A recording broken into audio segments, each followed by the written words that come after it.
So yeah, the next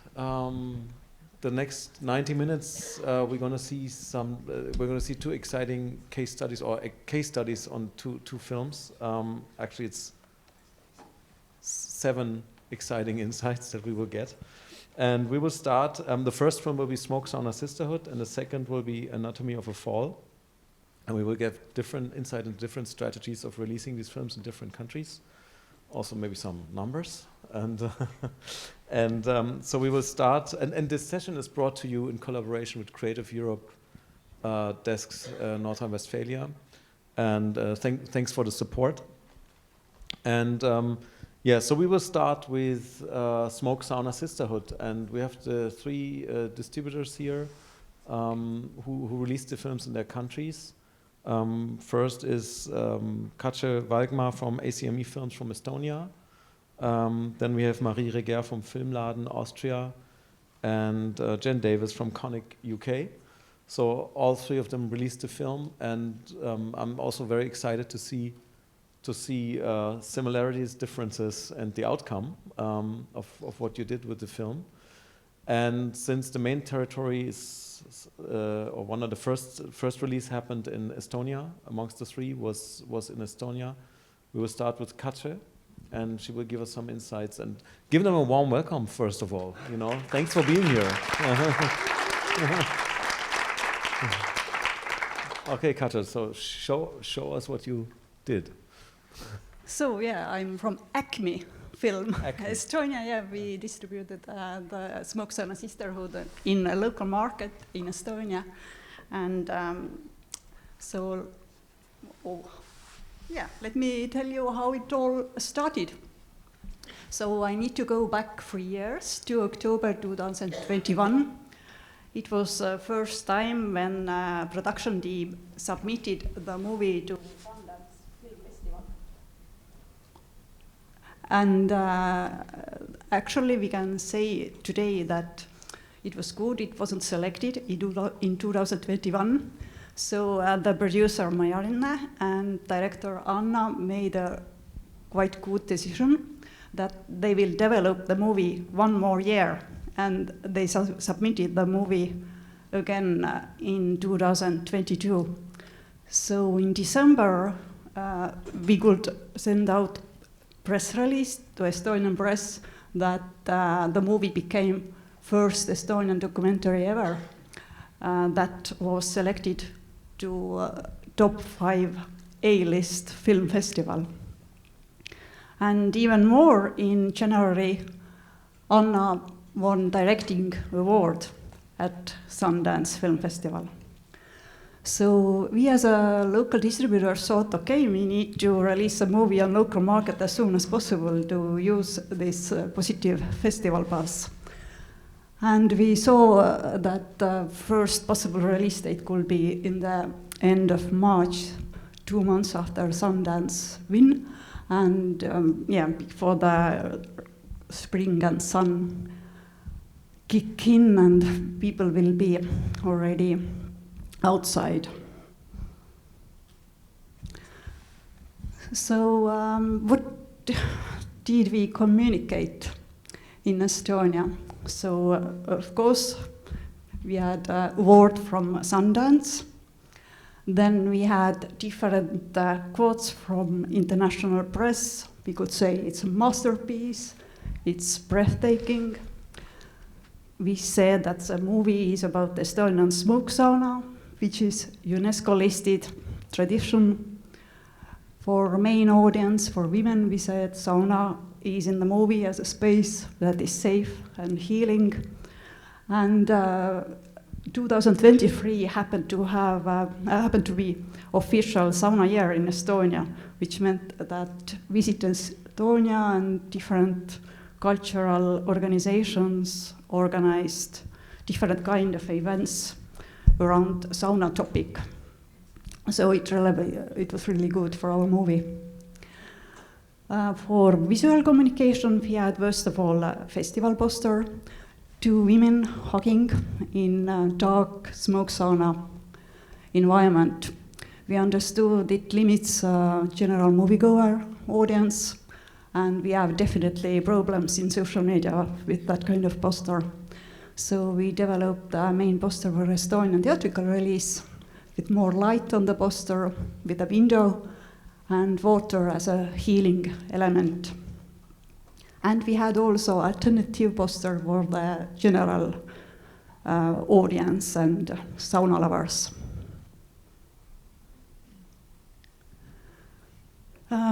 We took the approach that we don't release just another documentary, but rather we will go big, as wide and as commercial as we could do it.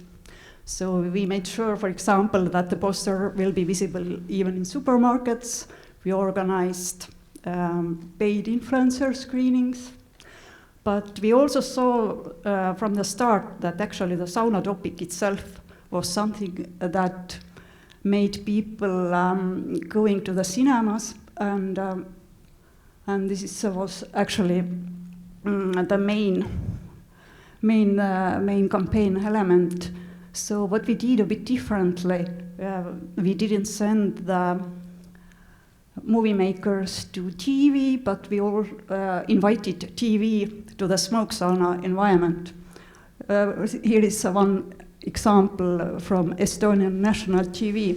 We drove them 300 kilometers from the capital, Tallinn, to smoke sauna. It was winter, it was March, it was really cold, really snowy time, and they did an interview with Anna there. And it got great publicity. And from organic side, we saw that actually different kind of sauna communities started to gather together. They went to the cinemas together and organized their own sauna sessions after the screenings and talked about the movie. Of course, the local and national release, we were lucky enough that we had a production team in Estonia available for the interviews. And what we did everything what we could. We could be in any kind of media outlet which is available in Estonia. So director Anna Hints became the new cover girl of different kind of weekly newspapers and magazines. And producer, cinematographer, and editor also helped to communicate the film from their perspective. If you have seen the movie, you know the women don't show their faces. So from local side, we took the approach that we cannot use the women in communication, in PR. The stories what they talked in sauna stay in sauna.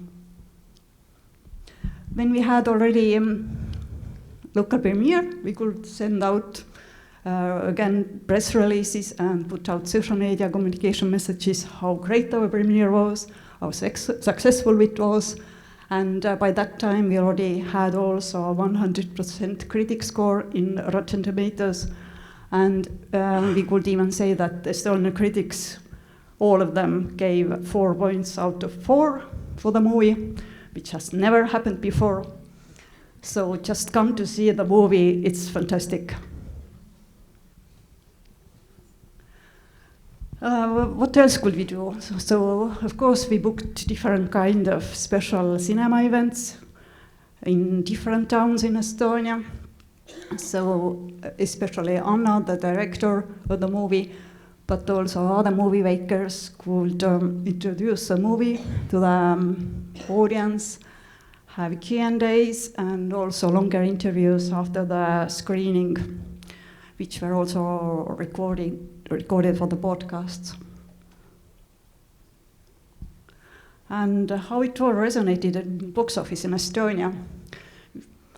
We thought that we need to be realistic. It's still a documentary. It's about women talking about something in sauna.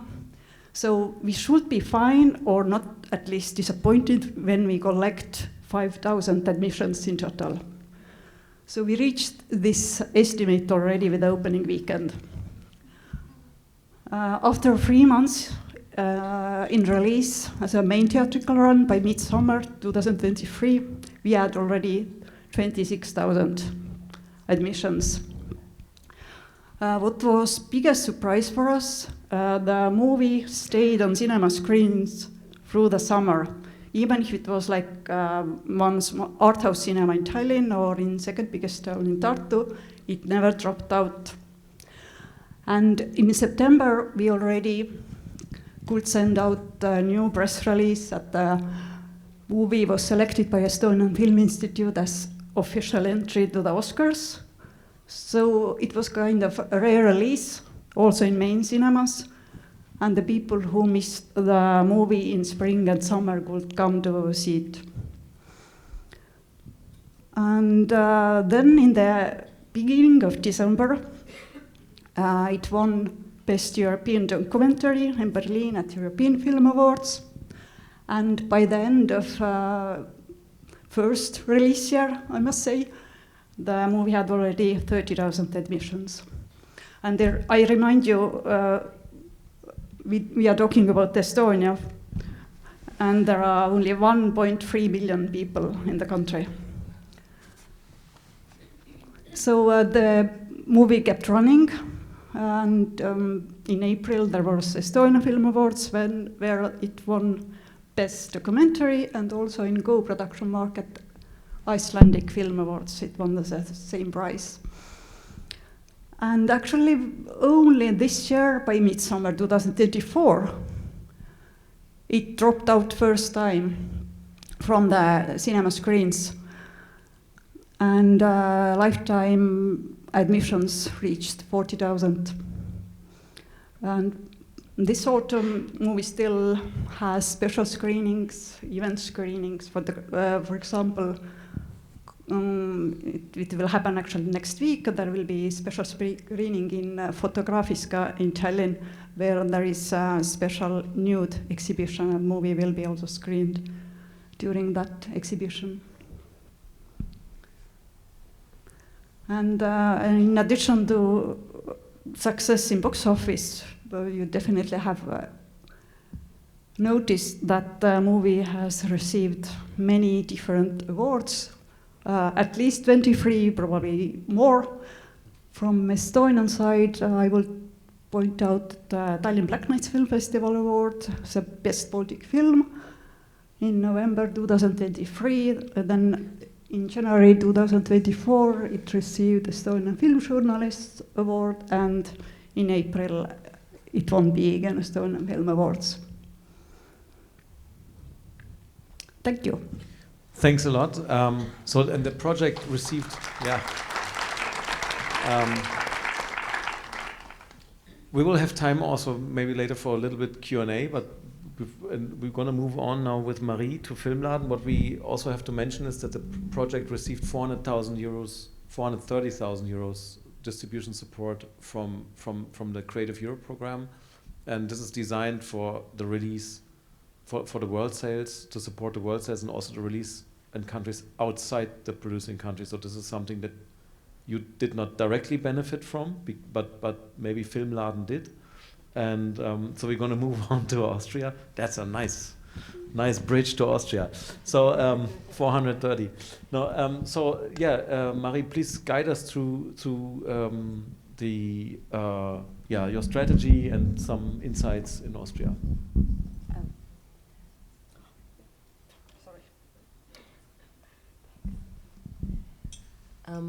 Hi everyone, I'm Marie Regehr from Filmladen in Austria, and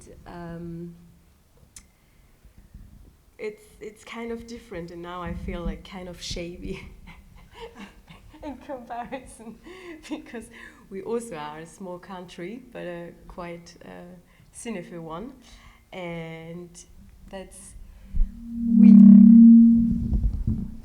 just about us. We are one of the leading independent distribution companies in Austria, and we are also an exhibitor.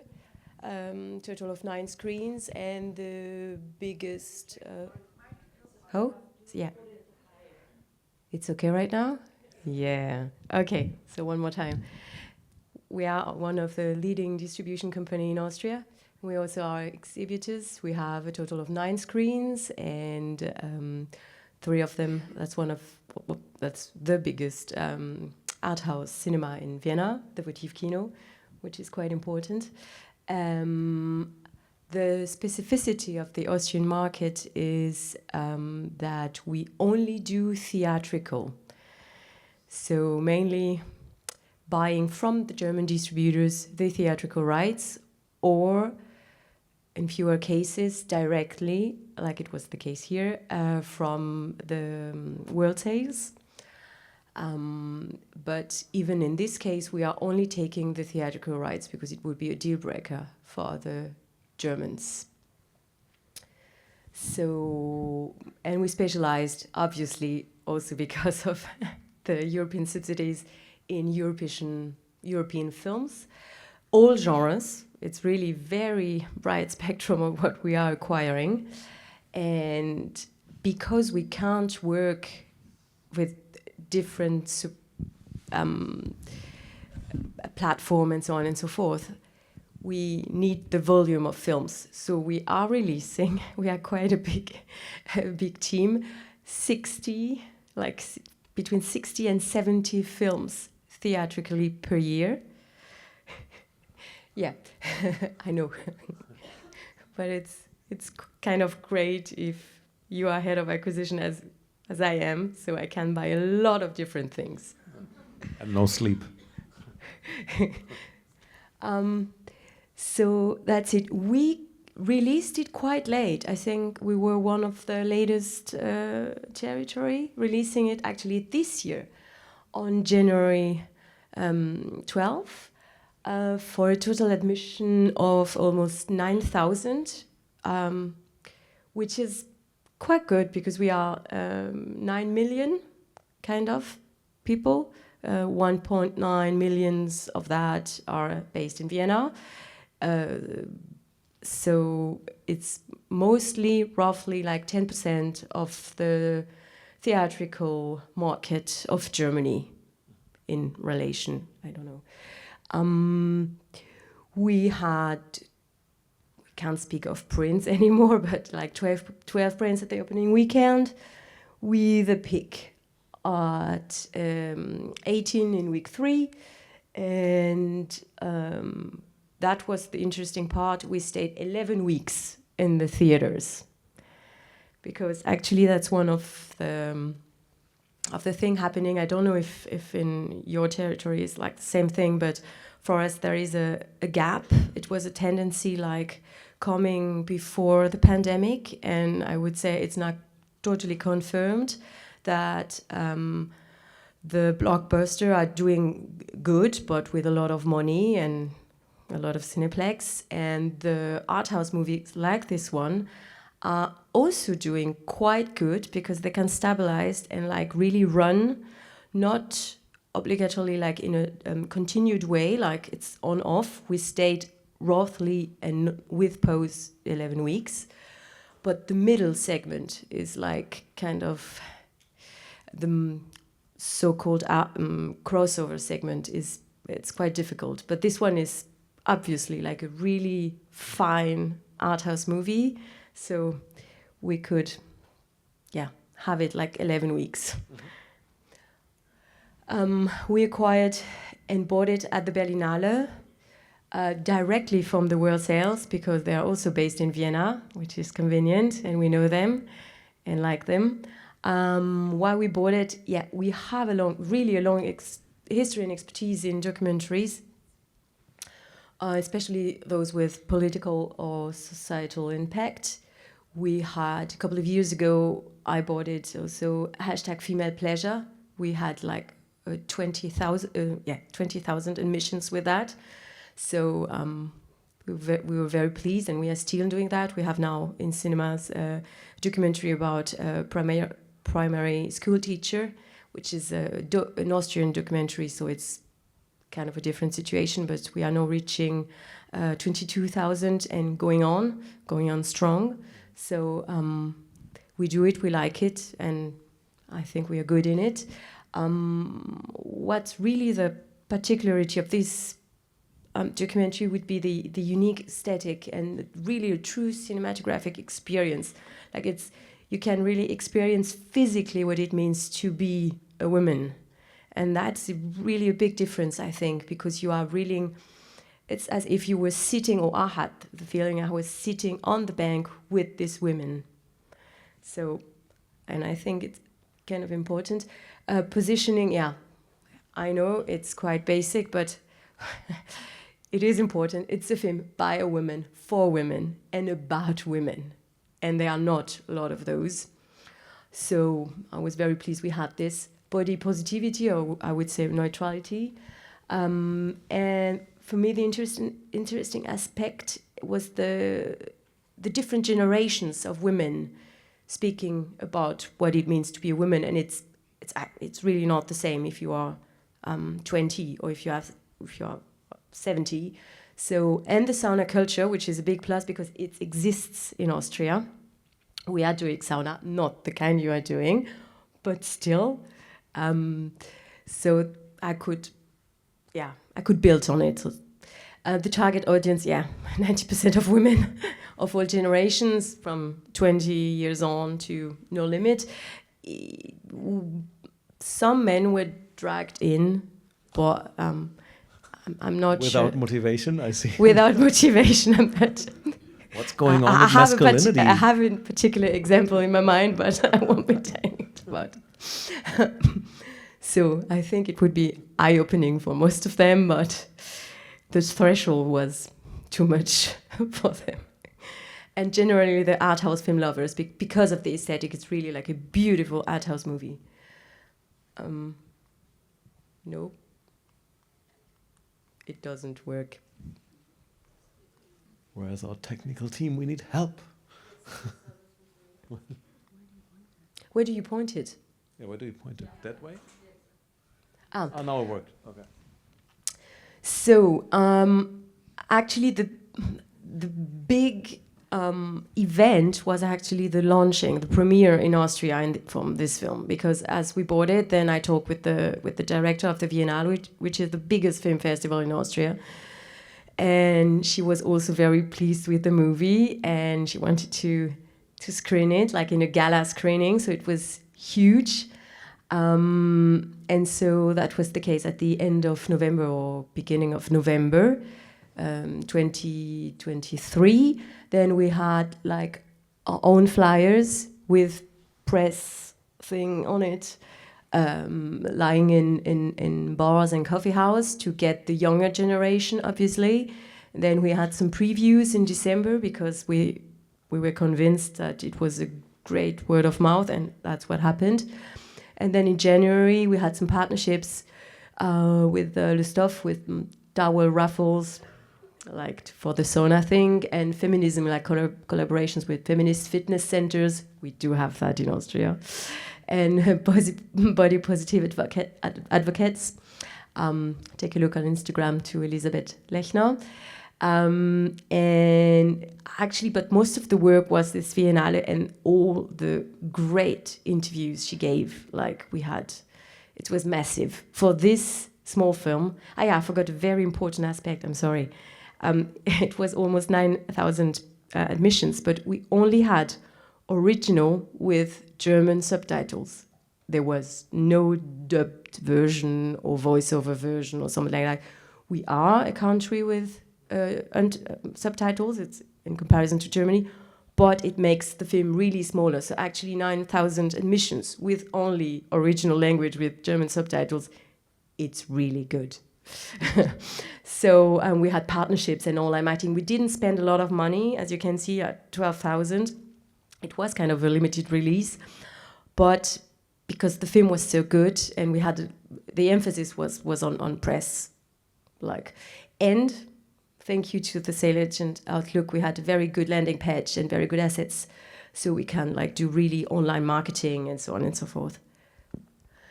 We actually took the German posters from Neue Vision, which was very good, I think, because the other one, I like the naked bodies, but obviously it's a problem in the publicity of the film. So that's why it's about a woman, and you could imagine, because of the title, it's about sauna, so it's actually a good one. And also the aesthetic of the film is, you can, sense it. We had as I said, end of June, we had the first TV interviews at the Filmfest München. Then October at the Biennale, we had 8 interviews. Then the gala screenings, and she was singing and dancing on stage and took all the audience with her. And the press went mad. It was really good. Why it worked, I think, as I said, the very big interviews, 6 pages in big local newspaper, which never happens for an Estonian documentary. High commitment of local exhibitors, because we had no paid trailering, but the exhibitors liked the film and they did it on themselves. So we had good programming hours and so on and so forth. Excellent word of mouth.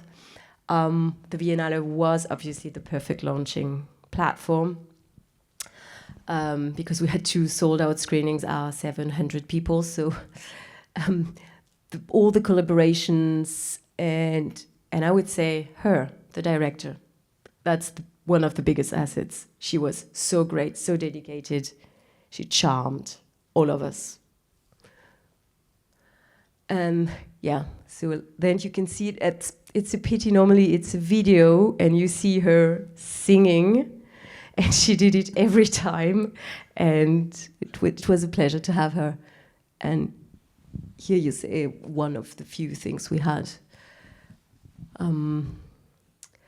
That would be it. Thank you very much. Very impressive.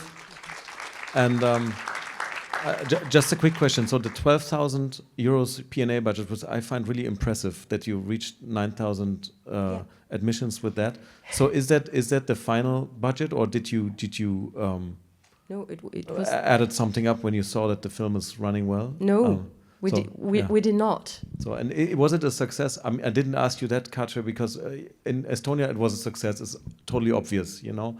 But compared, just to get an idea for your, was it a success beyond your expectations from what you invested, or did it met your expectation? I wouldn't say that, because as I said, we had a lot of documentaries, feminist documentaries. So, but the difference with Female Pleasure was another time, obviously, before the pandemic and so on.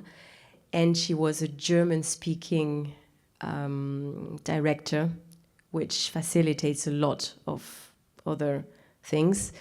But with this film, with just an original version, I think the press was really good, and the Biennale change, it was a game changer, because it really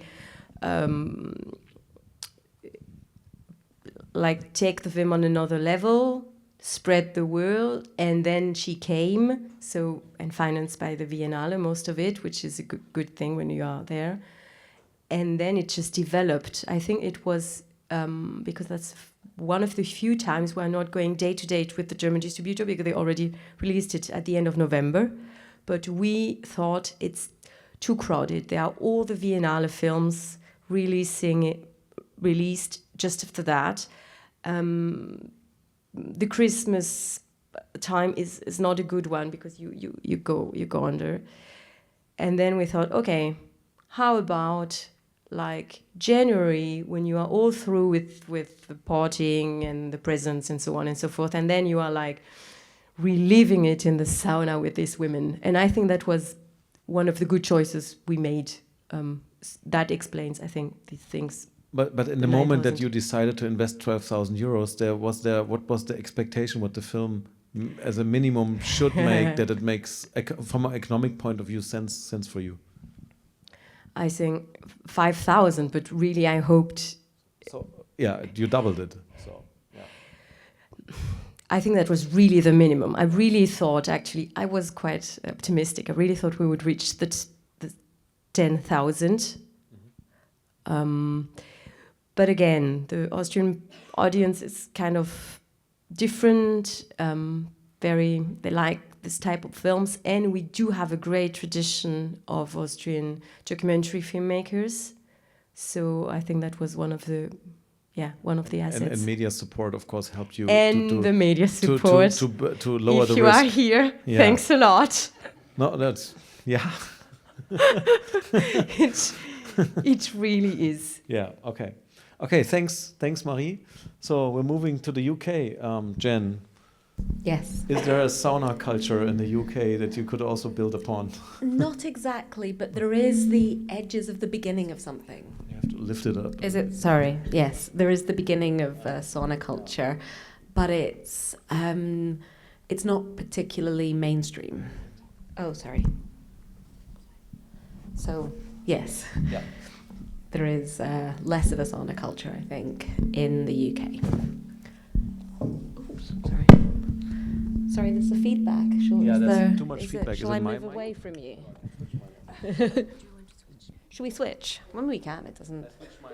Oh, maybe that'll work. Okay, sorry, everybody. So, I'm Jen, co-founder of Conic. We're a relatively new UK and Irish film distributor based in Glasgow. We formed in October 22, released 14 films so far, of which Smoke Sauna Sisterhood is one of them. Right. We released in 13th of October 2023, so pretty much a year ago, a couple of days ago. And this is the UK quad poster. We went in a slightly different direction. We thought, let's just draw attention, throw you straight into the world of the smoke sauna. And it's sort of, the echoes of Victorian Britain. It was, let's just do something that will get people talking. But actually, you can't actually see anything. There's everything sort of covered with text strategically, It was just to try and catch attention and go, well, what is this? What is this film? We had previews with Anna and an organisation called Reclaim the Frame in key cities across the UK. We opened in 36 cinemas, which was more than we expected. And I'll move on to the next slide. Here we go. We positioned it as as an important experience for women to see this film, targeting women, feminists, body positivity, and queer audience. There's a lot of similarities in what you've both said and what we've done here. We also, and which turned out to be the real point of gaining traction for the film, was sauna fans and women's groups of wild swimming women's groups. We also targeted Arthouse cinema and documentary fans and the sort of Estonian diaspora in the UK and Ireland.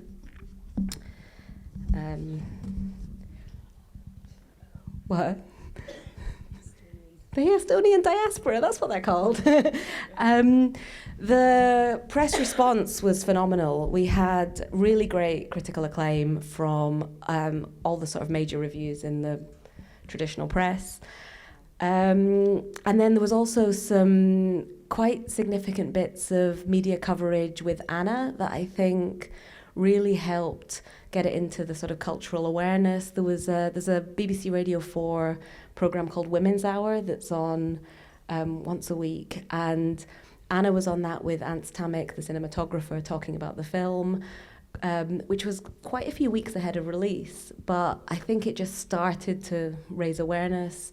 We also, there's another BBC channel called BBC Six Music, which played some of the music from the film along with quite a lot of audio clips that we provided, which I think just targeted some of that sort of cultural, folky audiences that were actually the right people for this film. She also did quite a few radio interviews. So we had quite a few just really solid traditional media coverage going on for it. And then on to some of the sort of digital highs and lows, and I think you've touched on this with some of the issues we had with our paid social campaign. We had quite a few ads were blocked. We had poor results for some of the spend compared to what we were expecting. The trailer was flagged as age restricted on YouTube, requiring people to have logged in and have proved their age in order to then be able to see it. But the organic social was very strong. We had quite a lot of partnerships, which I'll go on to quickly touch on shortly, that really helped spread the word about the film. So that worked very well. We were also able to access the media supported. We couldn't sadly access the funding because of Brexit. But we were able to access the assets that were created internationally. So we were able to get the sort of social assets, the video clips and things which we rolled into the social campaign, and we provided them to a lot of the partners that we were working with as well, and they put them onto their channel. So the organic spread from that worked very well for us. Next slide. And we also, we did quite a lot of postering. Because we had a pretty good opening footprint and quite a lot going on in London, we decided to do some guerrilla advertising, which is basically fly posting, but there's a sort of semi-accepted way of doing this. So we had 2,000 posters across London with this artwork. So I think that raised awareness. We also sent a lot of A3 posters to sauna operators, some of which were involved with screenings, some doing introductions and other things, and a lot of them were doing quite a lot of local postering on our behalf, adding stickers to the posters, flagging their own sauna things. And so there was a sort of, people took what we were doing, made it their own, and were kind of, I felt part of that with it. So posters did a lot of work for us, to be honest, I think, on this one.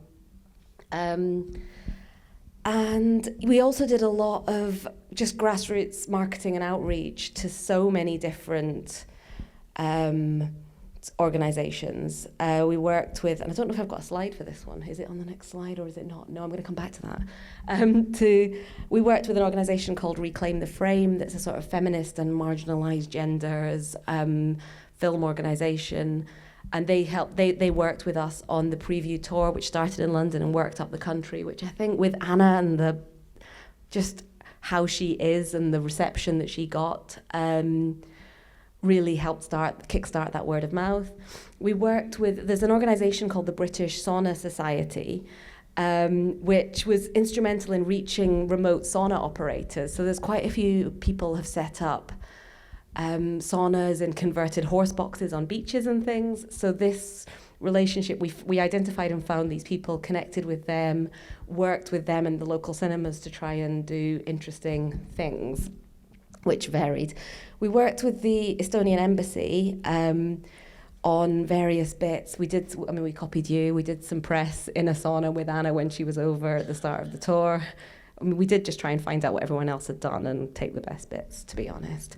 We also worked with Visit Estonia, because it was Year of the Sauna, doing some joined-up press with their London-based press organisation. They also supported Anna's travel to the UK in exchange for us showing the Visit Estonia advert at the start of a selection of the screenings that had, but it worked out.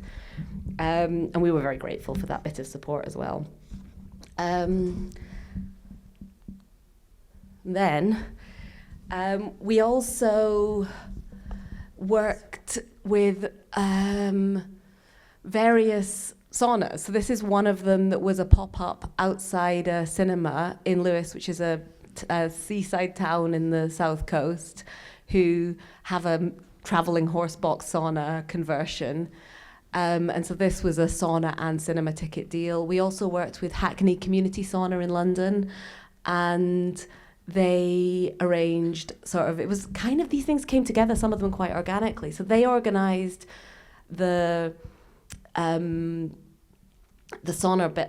ticket and the minibus to the cinema, and then the cinema had blocked off a certain amount of allocation for those people who were coming for the whole thing, but people just bought the 2 tickets separately with both. So a lot of these sorts of things. We also worked with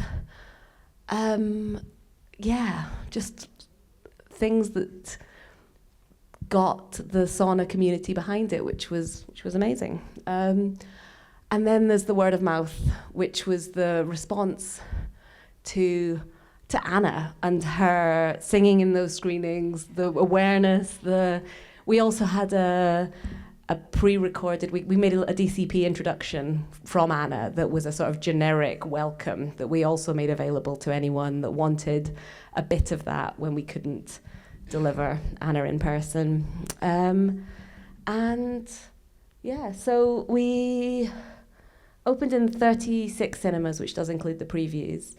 We don't go with admissions so much in the UK, so it's about £8 a ticket is the average. So if you want to work out the number of admissions from this, our box office for the opening week, for week one, was 38,000. So it was around 5,000. Around 5,000. 5,000 Yeah. potentially. I don't know because we just don't count admissions. Which was great, with a screen average box office of over £1,000. And then it's screened in over 130 locations. It's on TVOD and 5 platforms. And we've also sold to broadcast on Channel 4, which has SVOD on a platform called 4OD. So, and we weren't anticipating a broadcast sale at all because it's the UK and people are scared of nudity. So,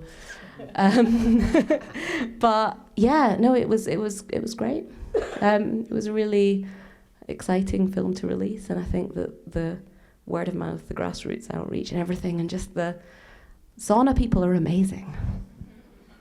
Thanks. Yeah. Thanks, Jen. Thank you. Just quickly, what was your budget? Can you disclose the P&A budget? Our P&A budget, I think we've spent about £14,000. So probably similar in euros. I mean, maybe 15,000 euros. Plus the support you got from the Estonian embassy and so they supported a lot of the travel. And as you said, you could not benefit from the media support, right? Because but we got the assets. So the things that were generated for the other countries, we were able to access. At least a bit of that. A bit of that. So so we didn't have to create every single additional bit of digital graphics and videos. And the same question goes for you as well. When you decided you have this kind of amount that you would like to invest, consider to what the outcome is. That something that you would call it's a good outcome? Yeah, it's a great outcome for us. Okay, yeah, great. Okay, it's worked. And how's the population in the UK at the moment? Just to give some context. Is it 60 million? 60 million. Okay. Yeah, but it's a different market, of course. Is that right? Yeah. I don't know. Yeah. All right. Thank you very much. And are there some? We still have a few minutes, I think, before we go to the next one. So, are there some questions in the audience? Yeah, there's one. Hille, I believe. Good. Yeah, there's a mic.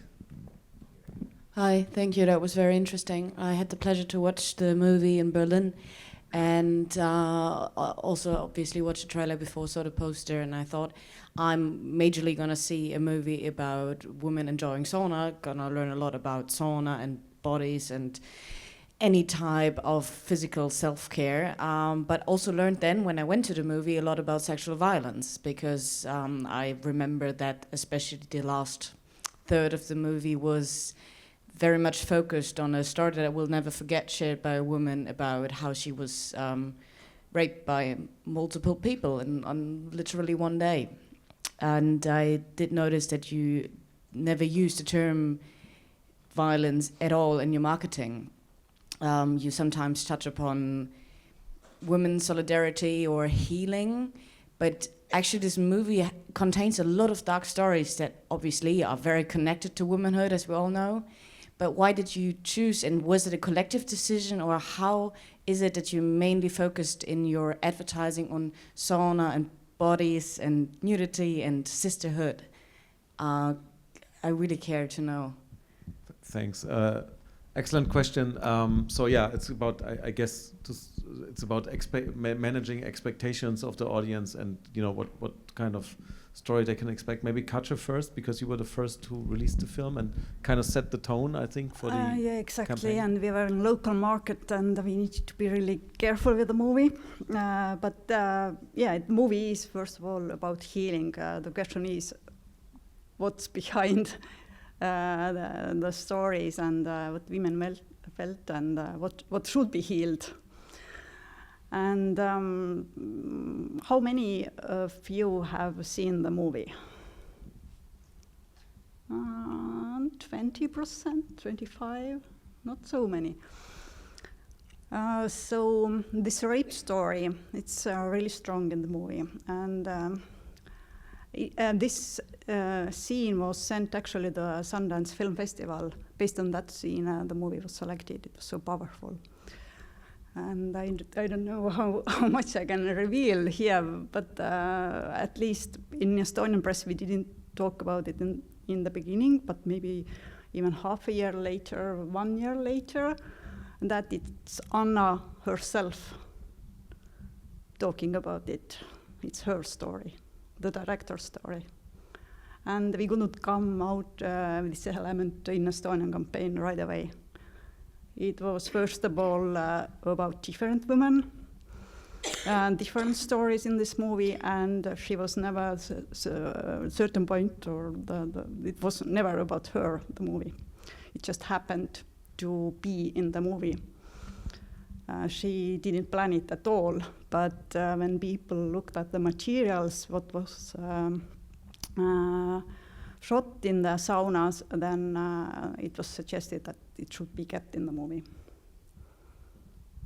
So and the decision to come out later, that it's a personal experience of the director, was that made before, or is it something that went, happened organically in the process that you felt, okay, now is the moment that we have to talk about it? Yeah, it was rather organically. It was always strategy? a question of should we relieve who are the faces behind those bodies, because you see only body, you don't see the face who is telling the story. So in certain point, it was revealed. Any further notes from the UK? Yeah. From Jen or Marie? Yeah, it's interesting because we talked, and there's a sort of, in some circles, there's a kind of trigger warning thing in a lot of feminist and queer film festivals, particularly around things that might be traumatic. And we were like, well, where do we sort of start with this one? Because there's so many different traumas within this that how do you...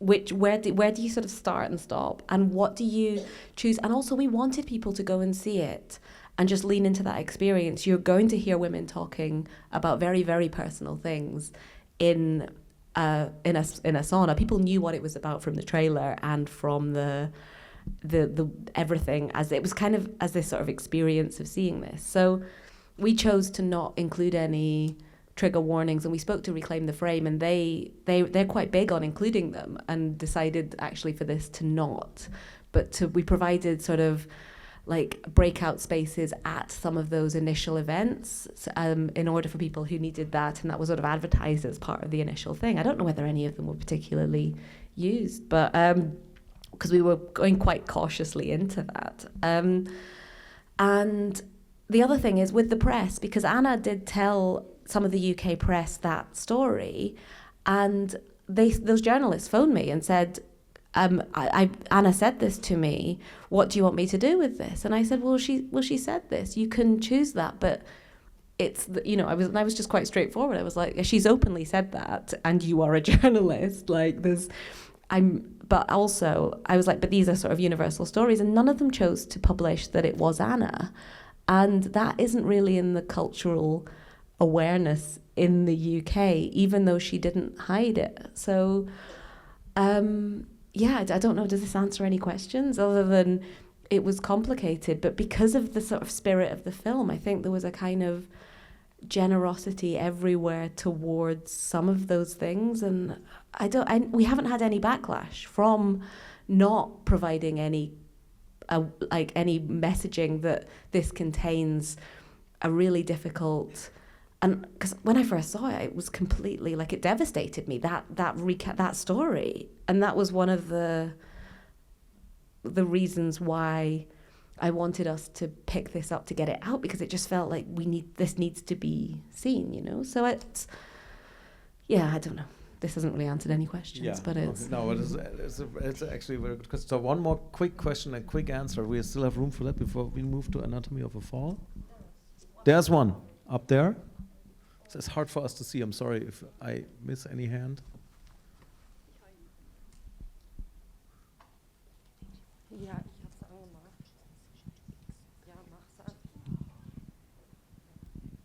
Hello.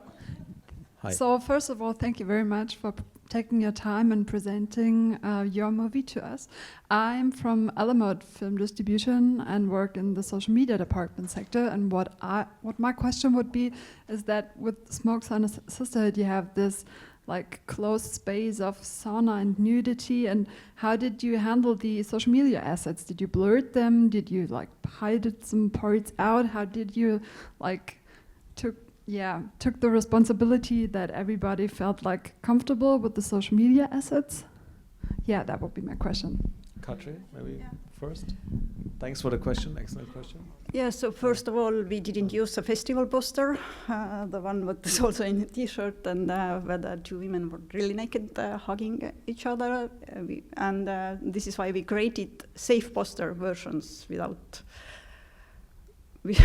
naked body, or we didn't show it that way that social media would block it. And but the same thing what Jen already said, that people needed to log into YouTube to see the video, and there were different kind of social media restrictions. But the clips what we made, it wasn't about full naked bodies, because there are body elements like feet, hands. It's different kind of visual language of the movie, and it was fine to use them on social media. We were really careful from the start what kind of materials we will create, and we started to use different quotes on posters, like adding highlights from different words and different words for what people have said about the movie. This is a way how we develop the social media materials. But I don't know if you saw the movie, but as Katre said, there are not a full frontal nudity. I can't remember that there is really, like it's maybe a bit of a breast or something like that, but it's mostly like hands and feet, and you are very intimate with this woman, but not seeing anything, or I wasn't uncomfortable. It's a very smart way of filming. So the assets created by Outlook were actually not showing any full frontal nudity in some kind. So, and we had nothing on YouTube, but we had things on Facebook and so on, and it was not banned or something like that. I asked before I came in, and we had no problem. So no need to blur anything. I think we were a little too casual sharing things that did have like bits of nudity, and that's why we struggled with some elements of the paid campaign, because they were everything that we were tagging with Smoke Sauna Sisterhood was then being reviewed, and it was taking days, and then things were getting not accepted for advertising and things. And I suspect we should have taken the same approach as you guys rather than me going, oh, these images are beautiful, like just roll with those. But yeah, it worked. It worked okay, and certainly the clips that were being shared that weren't part of the paid campaign were working, and some of them did have, but it's not, it's beautifully done. It's not, and it's people, it's not sort of titillating. It's just this incredible cinematography of bodies. Thank you very much. We have to wrap it up at this point, but you're still here. Thanks a lot. Give him a hand.